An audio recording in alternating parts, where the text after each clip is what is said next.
po yung huli po ng isa po sa mga bangka dito. Ito po ang aking unang pahabol na pusit. Hello mga katita saning, welcome back po sa aking channel. At for today's vlog ay pupunta po kami ngayon sa tabing dagat. Dahil po ay mag-aabang po kami kanatito ninyo. Dahil po ay Sabado, ayan po kasama po namin si Miko. Ako po ay maaga pong naligo at gawa po ng sumasakit po yung ulo ko. Kapag hindi ko po ito iniligo ay siguradong maghapon po ito ay sasakit po aking ulo. Ayan po at kasama ko din po si Mika. Sila Tita Ago po ay naandun pa sa huli. Hintayin na lang po natin saglit. Ayan po at dyan si Tita Ago, bagong sahod. Baka naman. Ganda ng ngiti. Pag mayroong blessing ulit, pumarang na huli. Ken po ay nauna na po doon sa tabing dagat. Kasama na po ni Tita Bibi. Tsaka ni Tito Richie. Dito na naman po tayo sa dagat. Kasama. Ako natin ako. Sino yun? Di. Linis po ng dagat.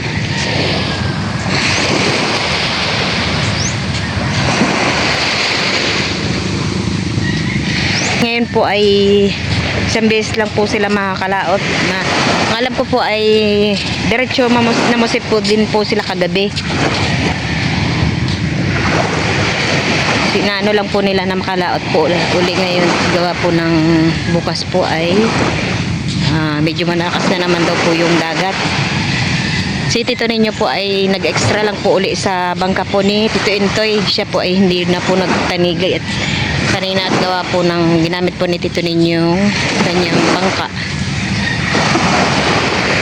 Habang wala pa po sila Tito ninyo at tayo po ay sisilip po muna sa isa po dito sa mga lumaot. Silipin po natin yung kanyang nahuli. At ako po ay may naamoy na po na piniritong pusit dito po sa tabing dagat. Lako, Pai! 21? Napakilo na? Oo, nagpaano sila? Napakilo na pala. Wala na. Nagpaiwan pa sila ano? Magbalsa pa doon si pare ninyo, medyo ano niya, hindi makalakot ka eh. Bakit hindi na makalakot? Yan po pala yung iniwan nilang ulam nila. Ayun, pusit. Piga-piga. Ano yan? Piga-piga? Oo. Isdang piga-piga. Kakaiba. Para siyang shark na maliit. Daldaya ka ng lumba-lumbay pare ninyo. Ha? Pero may huli siya. May huli naman. Meron. Pinintaya ako ni Toto eh. Ito po yung tsura po ng piga-piga. Kaya ano doon yung balsa. Sila Tito ninyo po pala ay dumaan pa daw po sa balsa. Gawa po ng kasagad din na po nila ngayon at medyo malakas na naman po ang dagat. Doon po ay meron din pong sampang padating na bangka. Medyo matagal na rin po kami naghihintay dito sa tabing dagat. May 2 oras na. Ayan po at kakachat lang po uli ni Tito ninyo na malapit na daw po sila. Maliligo na! Ay, sige na, maligo na kayong dalawa. Tayong dalawa naligo na.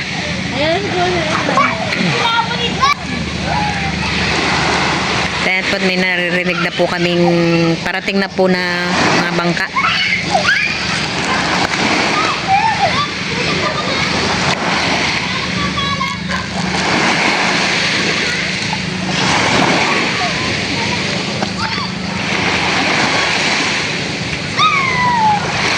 Ngayon ko lang po pinaliguan yung dalawa at para po hindi po sila masyadong mababad sa dagat. Pero kanina pa po ako kinukulit tikin-kin. Gusto na pong maligo.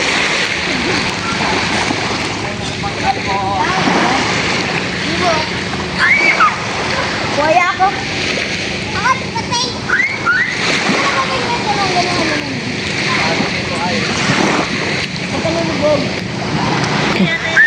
Kanina po mga alas 7 po kami pumunta dito. Ngayon ay mag-aalas 9 na po ng umaga.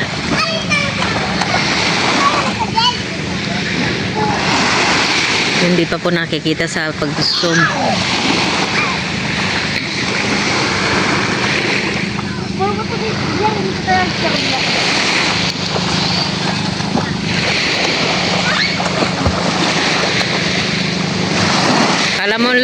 ng dagat eh.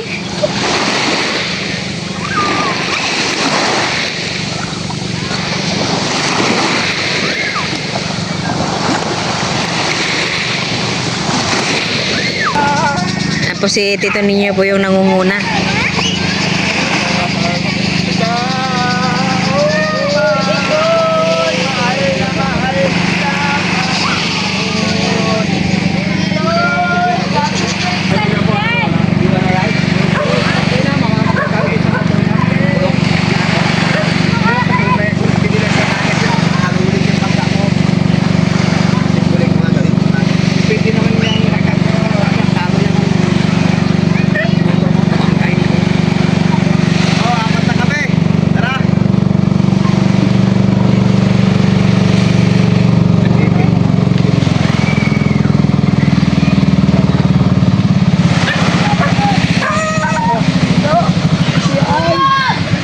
Dito banda.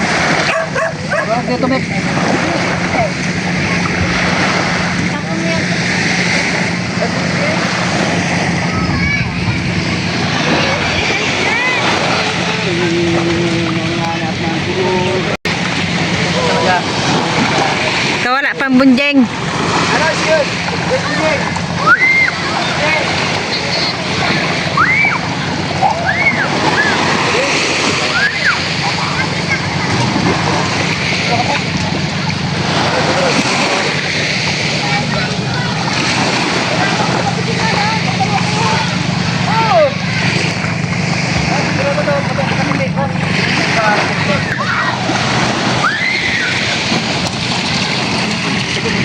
Ayan po itong huli ni Tito Ninyo. Wow, sariwang sariwa. Ang laki.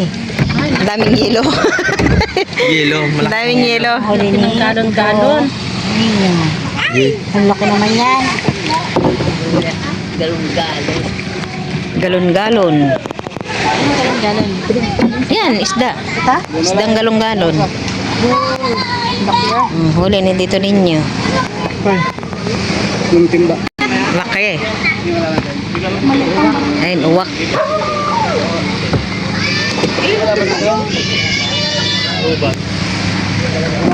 ang iibig ko.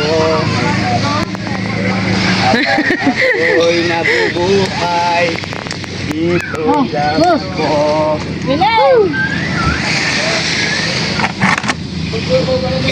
Maraming yelo. Uy, ginang-gilin. Wala nang hirap ilay. Ang ininig. Ang umaga ata yung galang-galang para. Parang kahuhuli lang po ni Tito Ninyo yung ng isda ngayong umaga lang. Kaya po ay sariwang sariwa. Sana? Ito to kaya. Wala, isa lang yung baralingan. Hindi kunin mo na yung isa. Kaya tulun na. Bigyan mo lang. Bigyan mo naman. Bigyan naman. Ang tagal-tagal kang hinintay niyan. Oo. Ilang oras kanyang hinintay bago hindi mo siya bibigyan. May Naka-plastic yan. May dala pang plastic. Talaga, nilagyan mo itong paminta. Ah, Tignan mo na patin gamit ito bago iwan to, iwan natin. iwan na yung isa. Yan po palang malaki ay iiwan na po namin at uulamin daw. Ama, kuha na pala si ako, no? si Thailand. Ano? Thailand. Sa tops. Nang! Kunin mo nga. 1 kilo daw sa kanya. Ito lang. Ano po yung huli ni Tito Ninyong pusit. Ganda po ng ano ngayon ng kuan. Huli yan ng pusit. 24 yung pala. Oh, duman. Ayan po at dumating na rin po si Tito Dio. Yung isda niya, iyan mo na sa ano. Magkakaroon kami ng gamit. Sabi mo, Isang banyerang pusit. Ayan po at nakachamba din si Tito Ninyo. Tayo mag-iosyoso po sa huli ni Tito Dio. At sisilipin po natin.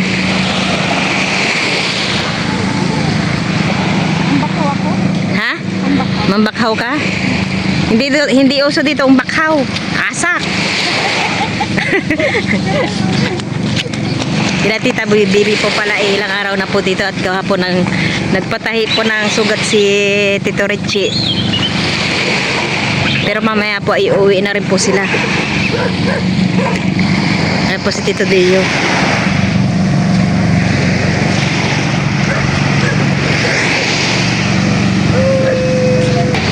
Tanan po maraming magbubuhat. Anton! Ah, ding ding! Ah, ding ding dong! Ding ding don! Ding ding hinahanap niya. Ito po yung huli po ni Tito Deo. Wow, dami din ah. To, albang gamit, meron Puro ito isda. na po, bisa igwaw ba niya rata, sabayin ko ng deliver. Saan kayo baralite mo to? Tingnan nga natin yung kanyang pusit kung maraming. Bagay, ano to eh? Tsintahan, no? Ay, maliit lang. Pwede na yan. May dorado. Dorado. Dangkalin natin. 1 o 2 dangkal. Kaso parehas lang kasi laki ng kayo ninyo. At doon po sa kabila ay may meron din po silang kasabay. Babalik na din po kami doon sa pwesto namin. At doon po namin i-deliver yung isda sa pinagdideliveran po ng isda ni Manong at gawa po ng ang ginamit po nilang bangka ay yung kay Manong kaya doon po nila dadalhin ang pusit ni Tito Ninyo. Dahil po siya ay nag-extra lang po siya sa kuha ni Manong. Marami na sa silala.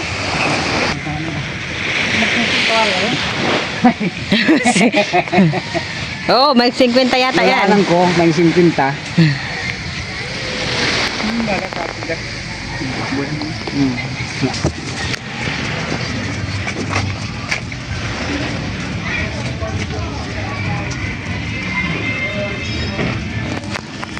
Mag-iwan po kami ng pusit at mabago lang makakatikim uli ng pusit. So, anak, lagay mo dun. Tayo magpiprito. Sarang masarap magprito ng pusit. Ito po yung huli po ng isa po sa mga bangka dito. Kabarkada din po na Tito Ninyo. Ay, dami. Dami din. Oh. Ang galing. Ito yung tuyo.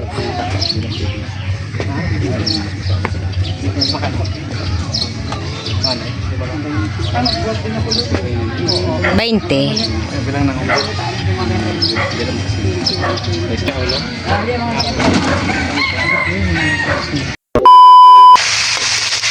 Unang pusit po ng buwan ng December ay nagpahuli po ang mga pusit. Dahil na-miss po ang pusit, ako po ay nagprito na nga lang po ng pusit. Mahal kita. Opo. Mahal din kita. Ito po yung malaking isda na inuwi na lang po ni Tito Ninyo at para ulamin na lang po namin. Sobrang laki. Kaya po at isisikan ko din po itong ulo po ng isda.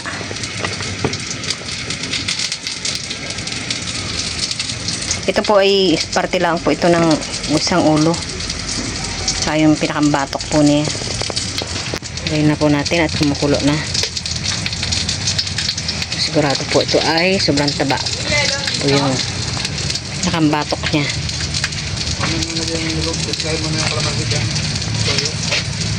Ito yung kanyang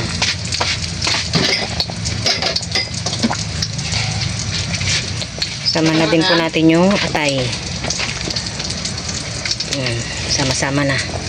Kumukulo na po itong ating sinigang. Lagay ko na po itong talbos ng kamote at saka ating siling green. At ayan po at luto na po itong ating ulo ng tambakol. Ito naman po yung piniritong pusit. Wow. Mabago lang ulit makatikim ng piniritong pusit. At ayan po at kami po ay kakain na. Hello po, good evening po. Ako po ay susubok ulit ng set. Ito ang aking ilaw. Underwater light. Saka ito naman ang ano ko, pag-signal ko sa barko. Medyo mahangin po. Sana palalim po tayo. Saka meron pa po ako isang ilaw sa malalim. sayang nga at hindi ko nadala ang monopod ni Tita Saning. Hindi ko makukuhanan mamaya kung paano pagsasalok ng pusit. Nakalimutan ko. Kala ko nakarga ko na sa bangka. Sayang. Unang gabi sana ng paglalaot ko ng mamusit, December 12. Dahil nabalitaan po natin kagabi ay kaninang umaga na meron na pong naka 50 kilos na pusit. Kaya lang medyo malayo-layo po yun. Sa 50 miles po ang pinagkuhanan. Nasa lang po tayo, nasa 32 miles. Ayan po yung aking mga kasama. Hindi pa makita yung medyo may kalayuan kasi. Kaya hindi pa makita ang ilaw nila. Nasa tabi po ang aking mga kasama. Bali 5 po kami. Kasama ko din si Dio at si Angel Cruz.